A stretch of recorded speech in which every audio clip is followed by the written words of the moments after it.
3 minggu yang lalu, saya menerima sebuah pesan dari seorang wanita yang sudah menikah. Isi pesannya seperti ini. Saya sudah menikah selama 8 tahun. Saya memiliki 2 orang anak dan baru saja melakukan sesuatu yang tidak pernah saya bayangkan akan saya lakukan.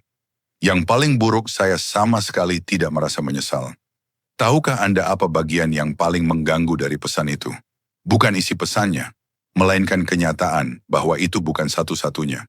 Di kotak masuk saya, ada tepat 47 pesan lain dengan cerita yang hampir sama. Dan hari ini saya akan membagikan sebuah rahasia psikologis yang mungkin tidak ingin diketahui oleh banyak orang dalam dunia pernikahan. Karena jika pemahaman ini diketahui secara luas, mungkin saja 60% pernikahan mulai berada dalam kondisi yang jauh lebih rapuh mulai besok. Tetaplah menonton sampai akhir, karena saya akan menunjukkan 3 tanda paling jelas yang sering muncul ketika seorang wanita yang telah menikah mulai mendekati batas, yang selama ini ia yakini tidak akan pernah ia lewati. Dan percayalah, tanda yang ketiga kemungkinan akan benar-benar mengejutkan Anda. Namun sebelum itu, saya ingin mengajukan satu pertanyaan yang mungkin membuat Anda merasa sedikit tidak nyaman. Pernahkah Anda bertanya-tanya mengapa? Dalam situasi tertentu, banyak wanita yang sudah menikah justru tampak lebih mudah menggoda dibandingkan wanita yang masih lajang? Tidak, itu bukan sekadar perasaan Anda. Dalam psikologi terdapat sebuah fenomena yang oleh beberapa peneliti disebut sebagai paradoks rasa aman yang semu. Izinkan saya menjelaskannya melalui sebuah kisah nyata. Saya bertemu dengan Valentina saat mengikuti kelas fotografi. Ia selalu mengenakan cincin pernikahannya dan hampir setiap 10 menit sekali menyebut nama suaminya. Pada pandangan pertama, ia tampak seperti sosok istri yang sempurna. Namun ada sesuatu yang terasa tidak sepenuhnya cocok. Setiap kali saya menceritakan sesuatu yang lucu, dialah orang yang tertawa paling keras. Ketika kelas berhenti sejenak untuk istirahat, kami hampir selalu berakhir mengobrol bersama. Dan dalam setiap percakapan, ia selalu berhasil menyisipkan cerita tentang betapa sibuknya suaminya. Barulah pada pertemuan ketiga, saya memahami sesuatu yang sangat penting. Ia sebenarnya tidak sedang membicarakan pernikahannya untuk membanggakannya. Tanpa sadar, ia sedang menjelaskan alasan mengapa dirinya membutuhkan perhatian dari seseorang yang lain. Disinilah letak rahasia yang hampir tidak pernah dibahas. Seorang wanita lajang biasanya menjaga hatinya karena ia sadar dirinya masih terbuka secara emosional.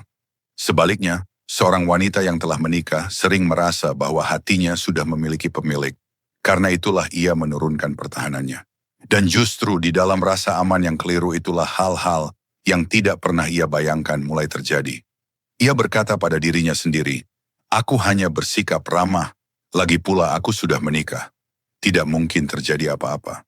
Namun justru keyakinan itulah yang membuat dirinya lebih rentan. Karena ketika pertahanan emosional mulai menghilang, perasaan dapat masuk tanpa pernah diundang.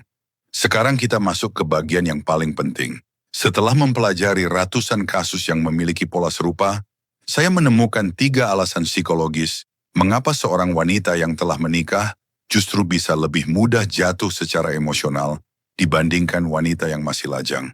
Dan alasan pertama mungkin akan mengubah cara Anda memandang hubungan. Alasan pertama adalah rasa lapar emosional yang tidak terlihat. Perhatikan baik-baik, karena disinilah akar dari semuanya. Saat seorang wanita masih lajang dan mulai mengenal seseorang, kehadiran pria tersebut sudah terasa istimewa.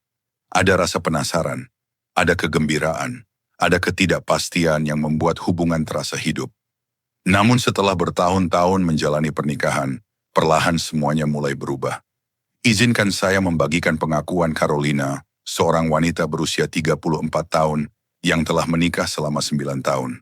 Ia berkata, "Suami saya adalah pria yang baik.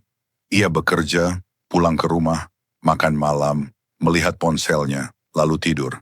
Ia tidak melakukan kesalahan apapun, tetapi ia juga tidak melakukan apapun untuk menjaga hubungan kami tetap hidup.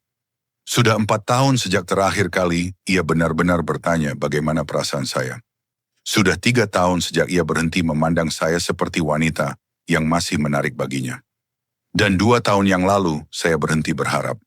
Disinilah muncul kenyataan yang cukup sulit diterima. Banyak pria yang sudah menikah melakukan kesalahan yang sama. Mereka merasa bahwa karena telah berhasil mendapatkan pasangan mereka, maka proses untuk memenangkan hatinya sudah selesai. Mereka mengira cincin pernikahan akan menjamin perhatian selamanya. Padahal justru sejak saat itulah mereka perlahan mulai kehilangan semuanya. Ketika sang suami merasa nyaman dengan rutinitas sehari-hari, istrinya perlahan mengalami kelaparan emosional. Saya tidak sedang berbicara mengenai kebutuhan fisik atau seksual. Hal itu biasanya datang belakangan. Yang saya maksud adalah kebutuhan untuk tetap merasa diperhatikan, merasa didengarkan, merasa diinginkan sebagai seorang wanita, bukan sekadar sebagai istri atau ibu. Kemudian muncul seseorang yang lain. Ia tidak harus sangat tampan. Ia juga tidak perlu kaya. Ia hanya perlu melakukan satu hal yang sangat sederhana. Memberikan perhatian sepenuhnya. Mendengarkan dengan sungguh-sungguh. Menanyakan pendapatnya. Mengingat cerita yang pernah ia sampaikan minggu lalu. Menatap matanya ketika ia berbicara. Dan tiba-tiba, wanita yang selama ini tampak begitu aman di balik cincin pernikahannya, kembali merasa hidup. Untuk pertama kalinya setelah bertahun-tahun. Lalu kita masuk ke alasan kedua, dan alasan ini bahkan lebih kuat lagi. Fantasi tentang pria yang benar-benar memahami dirinya. Saat itu ia perhatian, penuh rasa ingin tahu, romantis. Namun seiring waktu, sosok tersebut perlahan menghilang. Dan disinilah letak bahaya yang sebenarnya. Ketika muncul pria lain yang memperlihatkan kualitas yang dulu dimiliki suaminya, otak melakukan sesuatu secara otomatis. Otak mulai memproyeksikan bayangan lama itu kepada pria yang baru. Sebenarnya ia tidak sedang melihat pria tersebut apa adanya. Yang ia lihat adalah versi terbaik dari suaminya yang dulu. Saya teringat pada Daniela. Usianya 36 tahun. Kariernya sukses.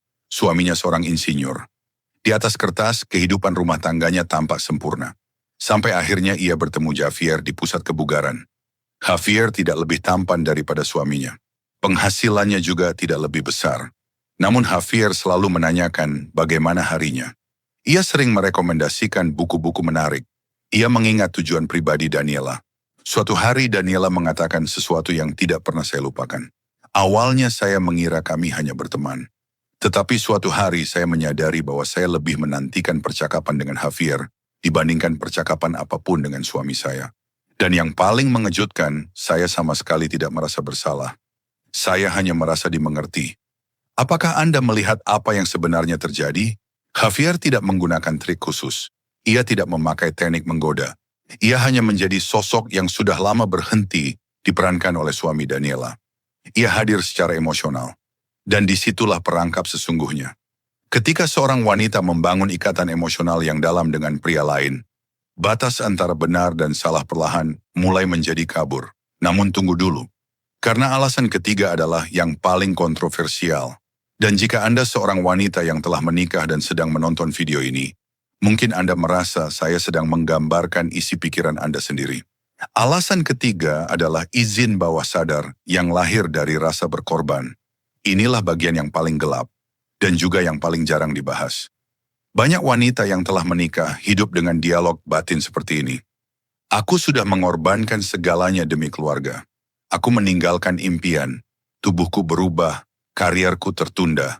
Aku terus memberi, dan memberi. Secara sadar mereka percaya bahwa semua pengorbanan itu adalah sesuatu yang mulia. Namun tanpa disadari, narasi tersebut memberi izin psikologis kepada dirinya sendiri. Izin untuk merasa bahwa dirinya juga pantas mendapatkan sesuatu.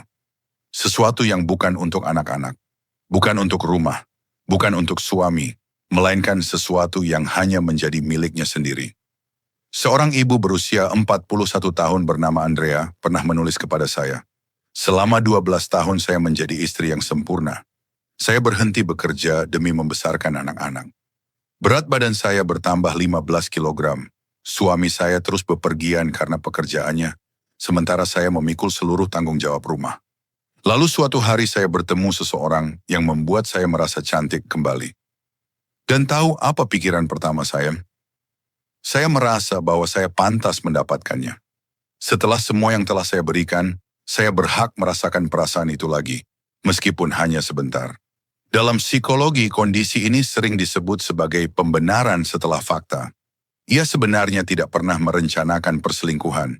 Namun ketika kesempatan itu muncul, pikirannya sudah memiliki alasan lengkap untuk membenarkan semuanya. Dan inilah bagian yang paling mengganggu. Semakin ia percaya bahwa dirinya selama ini telah menjadi istri yang sempurna, semakin kuat pula pembenaran yang dibangun oleh pikirannya sendiri. Seolah-olah otaknya berkata, "Aku sudah melakukan semuanya dengan benar.